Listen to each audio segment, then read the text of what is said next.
Hey, what's up everybody? It's Goomer22. Today I've got kind of a fun video for you. We are going to be looking at Pokemon who can use eviolite. And if you don't know what eviolite does, eviolite says it is a mysterious evolutionary lump. When held by a Pokemon that can still evolve, it raises both defense and special defense. So an unevolved Pokemon can hold it and it boosts its defense and special defense by 1.5. So what's interesting about that is even though they're unevolved Pokemon, usually their stats aren't that great, the 1.5 boost can really make some of them pretty bulky and hard to kill. And so what I did is I looked at what the top 20 bulkiest eviolite users are. And I did that by evaluating each Pokemon, and I said, hey, if it gets hit by a special attack and a physical attack, how much total damage does this Pokemon take? So just a neutral physical attack, a neutral special attack. Those are the rules we're going to be using. If you want more info, it'll be linked in the description. And without further ado, I say let's jump into it. All right, so at number 20, we've got Celio. So let's check out the base stats here. 90 HP, 70 on the defenses, not too much offense, but yeah, with that decent HP stat, it can be pretty bulky. And what's interesting about Celio is it gets thick fat, so if you're facing a fire or ice Pokemon, Celio gets really bulky, and you can use annoying moves like Water Pulse, try to confuse them. You can use Icy Wind to lower their speed. Sheer Cold's also an interesting option Celio gets. So even though you're bulky and you don't have much offense, you can potentially pick up a one-hit KO if you use moves like Sheer Cold. But other than that, Celio probably won't do too much offense. So it's really probably just better as a fire or ice switch-in with that eviolite. Number 19 here, we've got Sligu. Let's check out the base stats here. A little bit different than what we just saw. So really low defense, but really high special defense. An 83 special attack isn't really that bad. All dragon types get Draco Meteor, which is a 130 power move. So you can still probably generate some offense that way. Sligu also gets the ability Sap Sipper, which is really cool because you are immune to grass types. So having an immunity as a defensive Pokemon is always nice. But yeah, you're probably going to use Sligu mostly as a special defensive switch-in. If you use a lot of EVs in defense, you can still probably be a little bit bulky that way. But let's jump over to 18. We've got Lileep. Lileep, again, a little bit more balanced stats, so a little bit higher on the defenses, but a lot less HP. What's nice about Lileep, though, is you do get consistent recovery as a bulky Pokemon, which is really nice. So you do get recover. Lileep also gets Storm Drain, which not only helps redirect those water moves, but it boosts your special attack. So Lileep could actually become threatening offensively if it gets a couple of those Storm Drain boosts. Overall, a pretty solid Pokemon to be bulky. If you are using it as a redirector of those water moves, you're going to want it to stick around on the field a while. So not a bad option for eviolite if you're looking for a bulky Pokemon. All right, let's jump over to number, I believe this is 17. We got Scyther. Now, most people, as you can see, look at Scyther as a physical Pokemon with that 105 speed, 110 attack. But 80 on the defenses and 70 HP really isn't that bad. You can get decently bulky. Obviously, those rock moves will hit you for 4 times super effective, so that's not fun. But you are immune to ground moves, and you can hit pretty hard, so you might not even have to invest in a lot of offense. You can really just invest in that speed and attack and start threatening things, but you still get that bulk from eviolite, which is really nice. You can also just invest more in bulk, use a setup move like Swords Dance. A lot of options. And now here for number 16, we've got Lairon. So as we can see, huge defense stat. Not that much HP or special defense. Now, unfortunately, Lairon does get Body Press, but Eviolite does not boost the power of Body Press. It's just based on that base defense, which 140 is still pretty good. But yeah, if you're using Lairon as a defensive bulky Pokemon, that Body Press will still hurt. It just doesn't get that Eviolite boost. Lairon's still got a lot of nice tools, though. It's got Rock Head, Head Smash, and it can just tank those physical hits so well. You can, I think it gets Metal Burst as well. All right, jumping into number 15, we've got Matang. So not quite as much defense, but a little bit more balanced with that higher special defense. Also, that clear body is really, really nice because it can't have its defenses lowered by other moves, or its attack lowered by Intimidate. And it still has a decent attack stat, so you can still definitely dish out some damage. And Steel is just a really nice defensive type overall, so that makes it a pretty good Eviolite user. Doesn't hit quite as hard as Metagross, but it's still a nice option. You also get moves like Cosmic Power to boost your defenses even further, so you can get really, really bulky. Now jumping into number 14, we've got Clang. So Clang has a little bit less defense, but a little bit more special defense, and makes it a little bit bulkier than the Matang. So pretty similar, both Steel types, and again, Steel is a great defensive typing, so that makes it awesome for being a bulky Eviolite user. Clang also gets some similar abilities. It gets Clear Body just like Matang, but another cool thing that Clang gets is the ability Plus and Minus. So you can pair Clang next to a plus or minus user and boost their offenses that way. And it's really nice because Clang, if you give it Eviolite, it can just stick around on the field for a while, and it'll be hard to kill it. And so you'll constantly be attacking while also boosting your partner's attack with that plus or minus ability. All right, next up we've got Togetic. It's got a little bit low HP, but defense and special defense are so high that it makes up for it, and that Eviolite just boosts them that much more. What's really nice about Togetic is it gets moves such as Follow Me, which being a redirector and an Eviolite Pokemon is really, really nice because you can just tank those hits and then keep your partner safe and keep redirecting them. You can also heal with moves like Life Dew, so that makes it really, really bulky. It can just stay around on the field for a while, keep healing, keep redirecting from its partner. Makes it a great Eviolite user. Very commonly used in draft leagues, especially. And Mystical Fire to lower the opponent's special attack also isn't a bad move. You also get Tri-Attack Serene Grace. Next up, we've got Doe Blade, sitting at number 12. So Doe Blade, again, has that huge defensive stat, but Doe Blade also has a lot of offense. And Ghost is a pretty good offensive type because it hits pretty much every type for neutral or super effective, besides normal and dark.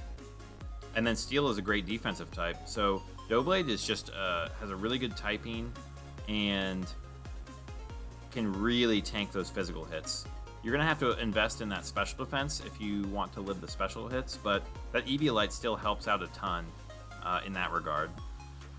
All right, number 11. I bet you guys didn't see this one coming. It's actually Carkoal. So it's got 80 HP, only 60 on the offenses, but 90 defense and 70 special defense. So that's actually pretty nice, pretty well-balanced defensive stats there. Obviously, its evolution, Colossal, much more known. in the Pokemon scene, but Carkoal's pretty interesting. It gets the ability Flame Body, which is pretty nice. If you get hit by a physical attack, a chance to burn the opponents. You can also be pretty bulky with Eviolite, but unfortunately, those 2 4 times effective moves, water, or types, I should say, water and ground, really hurt its ability to stay on the field a long time. So maybe not the best option as a super bulky Eviolite user, even though its stats would say otherwise. All right, into the top 10 finally. We've actually got Lickitung. So Lickitung has that big base HP, but just a little bit more on the defenses. So what's really nice about Lickitung is you get the ability Cloud9, so you can shut down those weather teams, and even though Lickitung probably won't be doing too much damage, just inhibiting your opponent's weather abilities and moves is really, really useful, especially in like a draft setting potentially. So, yeah, Lickitung's definitely not a bad option as a bulky Eviolite user.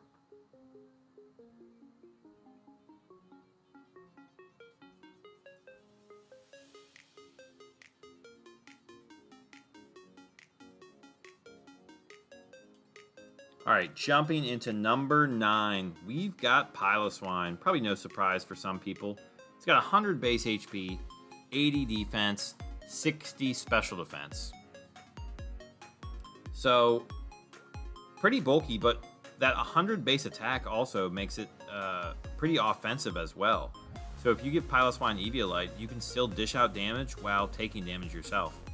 The other interesting thing is Piloswine's another one of those thick fat users.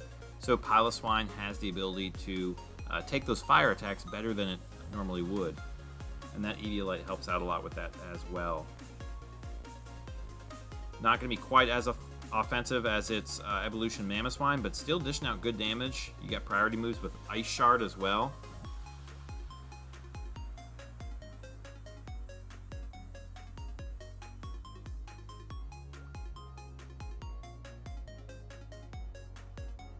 All right, next up in number 8, we've got Corsola.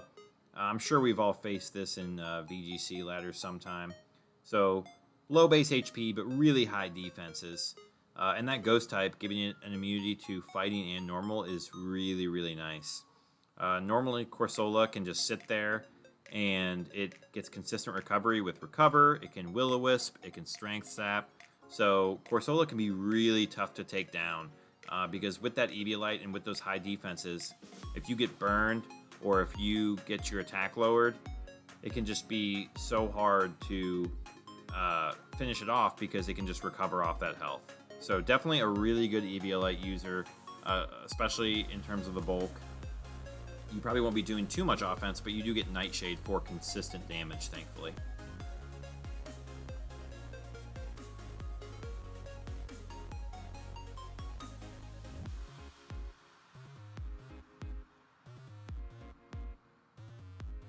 All right, next up in number 7, we've got Munchlax. Look at that huge HP stat. So kind of the reverse of Corsola. Huge HP, not the best defenses.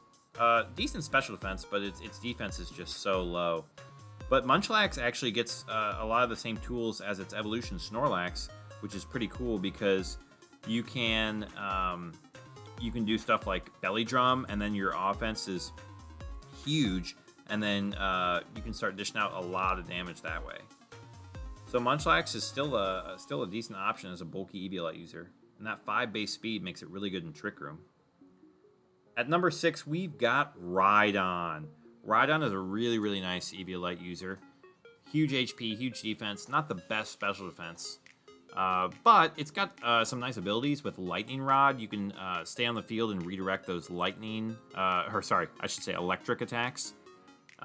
The unfortunate thing about Rhydon is it does have 2 4 times weaknesses. So grass and water give it a lot of trouble. Even with Eviolite, it'll still take a ton of damage from those grass and water moves, which are normally special. So you're going to have to invest a lot in that special defense if you want to live those hits. But regardless, it can still dish out some good offense. as an eviolite user, and it's still really, really bulky. So that's just an awesome combination there. And finally, in our top 5, we've got Dusclops, a classic in the VGC meta. Low base HP, but huge on the defenses. Base 130s. Dusclops most known for using Trick Room, bulking those hits, and then potentially gaining some health back with Pain Split if it didn't die, or spreading those Will-O-Wisps and even further reducing the damage of the opponents. You can also do consistent damage with Nightshade. So it's kind of similar to Corsola, except for Dusclops does not have consistent recovery. Pain Split is nice, but it's not quite as good as Recover. However, Dusclops is a little bit bulkier, which does help it out, and it does get speed control options like Trick Room. I think it's no surprise that Dusclops is on here, but it may be surprising that it's only number 5. So we'll have to see who is in the top 4. So right here, number 4, we've got Porygon 2. Probably no surprise as well. Or maybe you guys thought it would be higher. But it's a little bit more well-rounded than Dusclops. So a little bit bulkier and a lot more offense. That normal type does give it an immunity to ghost types, which is nice. And it's only weak to fighting, which is really, really nice. Most fighting types are physical, so if you set up, if you get really defensive, you'll probably be able to live those hits. Porygon 2 also known for just setting Trick Room and spreading damage, but it's potentially a little bit better than Dusclops because it does get that recover, same as Corsola. So it can set that Trick Room, and if it takes damage, instead of Pain Splitting, it can just recover for itself. So that's nice not to have to rely on the opponent's HP for recovery. All right, in top 3, we've got Cosmoem. A little bit bulkier than Dusclops here, a little bit more HP, a little bit more defenses, but the problem with Cosmoem is, what do you do? Because you only learn 3 moves, Cosmic Power, Teleport, and Splash. So you really don't have great options for doing anything against the opponents. I suppose you could use Cosmic Power a lot, and then maybe you have another Pokemon use Psych Up on yourself, or maybe you give it an item like the Rocky Helmet to do damage. I don't know. But in number 2, we've got Type Null. This was pretty surprising to me. Just a really balanced Pokemon overall, as you can see these stats. 95 on the offensive, 95 on the defenses, and 95 HP. Get some nice setup moves like Sword Stance too to dish out even more damage. But yeah, just so tanky. Unfortunately, it does not get consistent recovery like Porygon 2. So Porygon 2 is probably a little bit better. But it's really interesting to see how bulky this Pokemon is, because I feel like you don't see this Pokemon that much just in the meta in general. But it's a really cool option, and I don't know, maybe some people can find some interesting ways to use it. And so for number 1, who do we think? Who do we think is number 1? I think we probably all know at this point, but I was more curious who the other Pokemon were going to be. So there's no surprise. We've got Chancey at number 1. And even though it has 5 base defense, that base HP is just absolutely insane. And 105 special defense is actually one of the highest on this list. So that's also responsible for making it super bulky on the special side. You'll probably never KO Chancey with special attacks. As you can see, that Blizzard does nothing. It can just heal off with that soft boiled. You either have to taunt Chancey or KO with physical attacks. As you can see, that double edge doing big damage. However, still not KOing, even with that 5 defense. And if you invest a ton in defense and HP, even with that eviolite, Chancey actually becomes pretty bulky with that eviolite item. So here's your top 20 list. Let me know how you guys liked the video. And let me know who you think was the most surprising to see on this list or for their position. I had a lot of fun making this video, running through all the damage calcs. Me personally, I think Carkoal was probably the most surprising on this list. I did not realize that Carkoal was actually that bulky. But yeah, thanks, and we will see you all later.